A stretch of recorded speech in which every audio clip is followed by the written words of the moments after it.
Tere, mina olen Pirjo. Käimas on meil liikluskuu ja siit on tulemas liikluskuu nipinurga nipp number 5 ja me räägime täna tagurdamisest.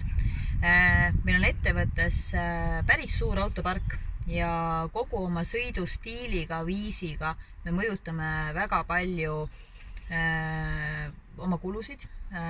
Me oleme pildis kogu aeg, meid jälgivad kliendid ja meil liikluskahjude osakaalus juhtumeid tagurdamises on kõige rohkem.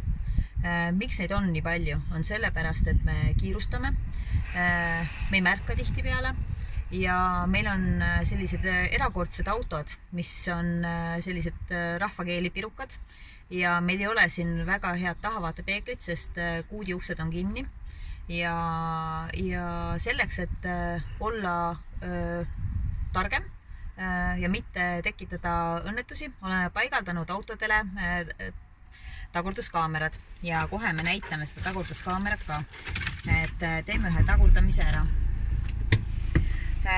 Tagurduskaamera põhimõte on siis selline, ehk et, oi näe, Tõnis istub seal, ehk et tuleb tagurdada rahulikult ja siin joontest siis roheline joon on selline ohututsoon, kollane on juba natuke hakkab ohtlikuks minema ja punane piirjoon on siis selline maksimum, millest enam ei tohi üle minna.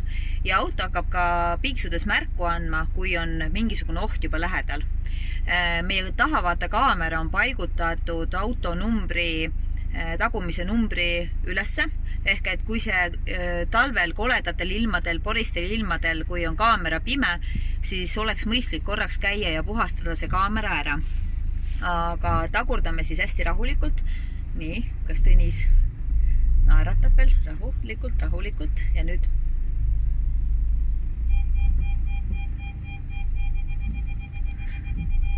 Ja nüüd oleme jõudnud siis sellise pininaga sellise maksimumpiiri juurde. Tõnis jäi ilusti terveks ja oleme siis ennast korralikult ära parkinud. Käimas on meil liikluskuu ja ohutut liiklemist kõigile.